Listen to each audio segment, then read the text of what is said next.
મહેસાણાના વિસનગર તાલુકાના વાલમ સર્વોદય આશ્રમ ખાતે નંદીધામનું આરોગ્ય મંત્રી ઋષિકેશ પટેલના હસ્તે ઉદ્ઘાટન કરવામાં આવ્યું હતું તેમજ ગ્રીન એમ્બેસેડર જીતુભાઈના અનુભવ આધારિત પ્રેરણા પુસ્તક ભાગ 5નું વિમોચન કરાયું હતું।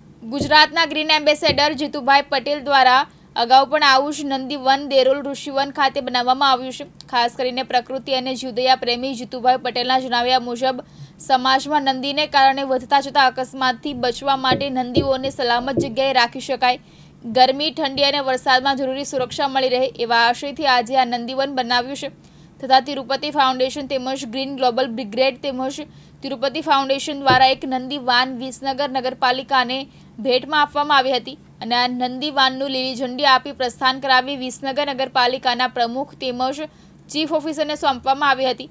આ શિવનંદી ધામ થકી વિસનગર તાલુકામાં નંદીઓને એક સ્થળે રાખવાનો ખાસ અભિગમ છે।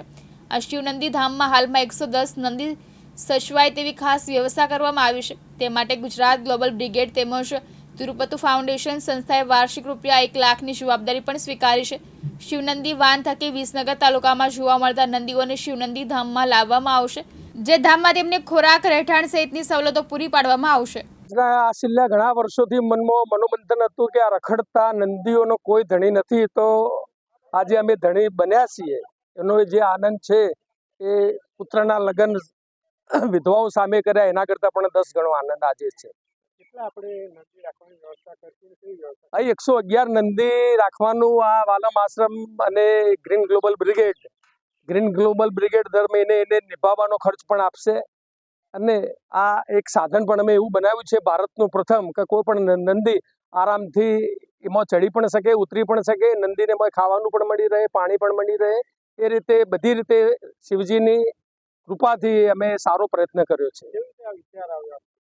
આ વિચાર તો વર્ષોથી એ મગજમાં હતો જ કે ભાઈ આપણે નંદીના કાનમાં જઈને દરરોજ આપણે પ્રાર્થનાઓ તો કરીએ છીએ પણ નંદીને કોઈ સાચવતા નથી, એને પ્લાસ્ટિક જ ખવડાવે, આખી જિંદગી પ્લાસ્ટિક ખાઈને અને કતલખાને જ જતા આપણે જોયા છે।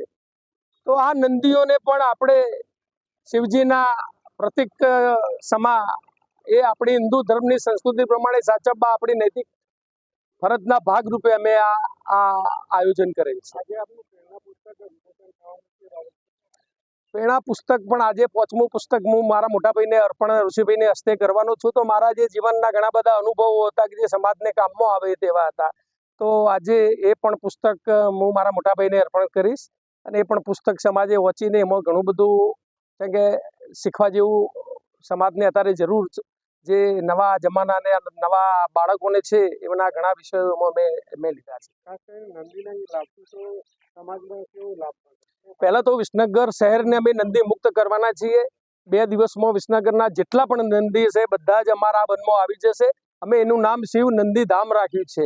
આ નામ આનંદીબેન જ્યારે અમે એમને લોખંડી મહિલા તરીકે જ્યારે અમે એમને એવોર્ડ આપ્યો મહારાજના હસ્તે દંતાલીના, એ દિવસે બેને અમને નામ આપ્યું કે શિવ નંદી ધામ જીતુ તું આ નામ રાખ, અને બેને પણ અમને પ્રોમિસ આપ્યું હતું કે ભાઈ અમે લખનઉમાં આ એક પહેલું શિવ નંદી ધામ બનાવીશું।